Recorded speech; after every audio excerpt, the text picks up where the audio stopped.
Welcome to the Bitcoin Globe, day 1267, where we have made it together another day, one day closer to the next Bitcoin halving.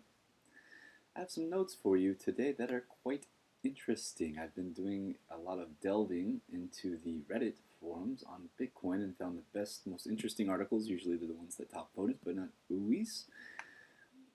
The first one is after being bombarded with one-star reviews, Circle has added 55 plus 5-star reviews in 3 days with painfully fake reviews. So what Circle has done here is they have been getting a bunch of 1-star reviews, probably because they pivoted away from Bitcoin, and obviously they're not doing so well if their service is not that great if they're getting 1-star reviews. So they had to hire somebody probably to come in and put some, fake reviews in there to boost them up. And some of them, I've read a few of them, are really, really obviously, because I've tried in the past. I've written a fake review before, didn't feel good about it, and I ended up deleting it because it doesn't seem authentic, and people see through fake reviews, and that's exactly what happened to Circle here. People are seeing through the fake 5-star reviews and wondering why there's so many 1-star reviews. Circle received quite a bit of Bitcoin funding. Imagine if that funding would have went to a better company that was willing to do more for Bitcoin. The price could be a lot more stable than it is, or perhaps a lot more valuable than it is. Once again, I'm trying to deprogram my mind from seeing Bitcoin in USD value. I'd like to see it in exchange. Like, what I would like to exchange my house for is a nice piece of property where I can develop it sustainably. I'm able to exchange a Bitcoin for a nice piece of property with the property taxes paid off for 3 lifetimes, so I can sit on that piece of property if I like and educate myself, improve my property, improve the value of that property any way I see fit and is morally acceptable and safe for me to do. All right? That's what I would like to do with my Bitcoin. That's what I would like to exchange my Bitcoin for, and is a long-term store of wealth to pass on to future generations, whether that's my own kids, or which I don't have yet, or a friend or something like that. I would like to leave something valuable behind for those that are still here in this reality. But now, moving forward still, the biggest state-owned German TV channel made a very positive feature about Bitcoin, explained how it works, called it digital gold. All right, I watched part of the video. It was in German, so I couldn't watch all of it, but I'm interested in see what the Germans are saying on one of their biggest TV channels.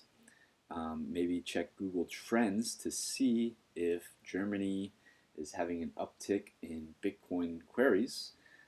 I've been checking Google Trends quite often, and it's interesting to see the places that are Googling Bitcoin the most. And I started doing Ether very recently, and it's interesting to see Bitcoin versus Ether in the different countries that are looking into Ether and Bitcoin.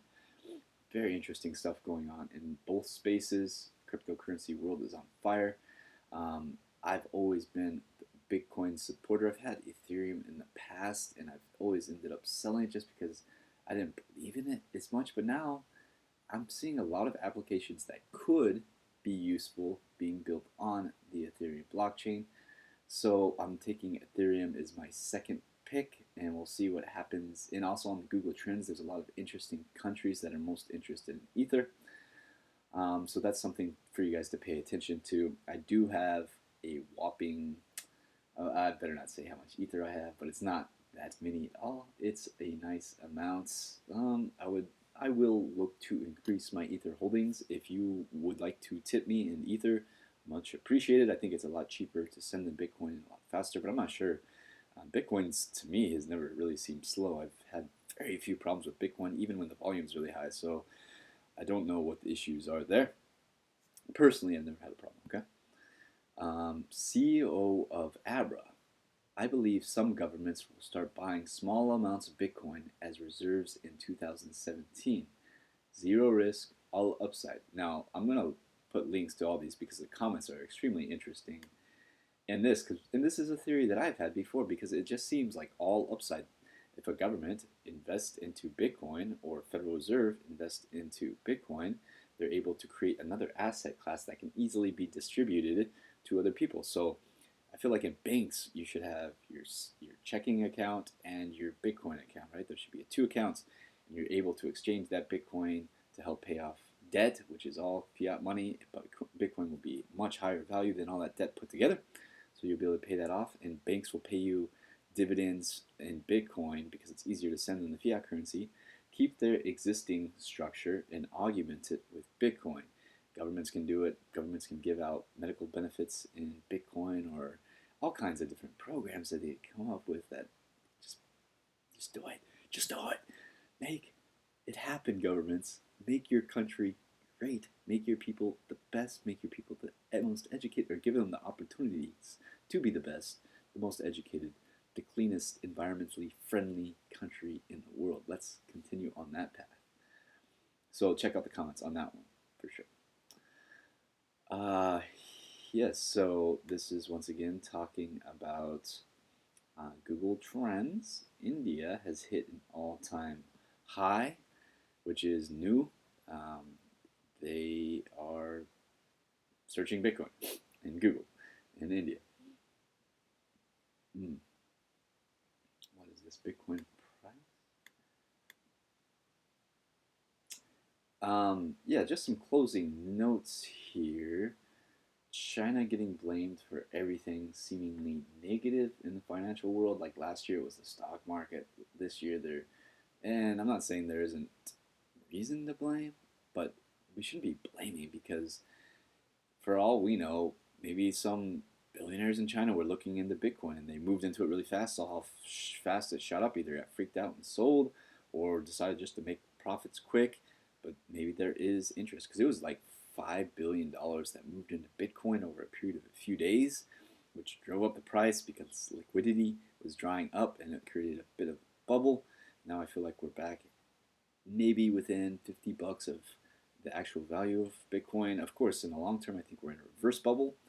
And once these billionaires figure out, well, I could leave it in, and other billionaires are going to come into it with me, we can create a closed loop and not even have to sell back and forth. But selling back and forth, that's fine too. It creates more wealth for taxation and whatnot. So that's it for day 1267. Gonna close it up here. As always, feel free to subscribe to the video. It's great hanging out with you guys in the morning. I had my nice little wake and bake already. I'm going to meditate quite a bit today. It's raining outside. Going to be studying Bitcoin today, of course, trying to improve my knowledge of Bitcoin. I also saw there's a Bitcoin card game that has been released, if that's your thing. Personally, I wouldn't mind a Bitcoin card game.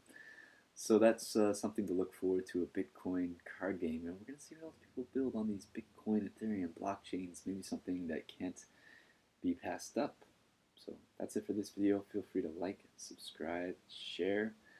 Really helps me out on this journey. I've been getting some tips in Bitcoin, which is phenomenal, and it feels great. It moves me forward. It's nice to be able to generate value in this way for you.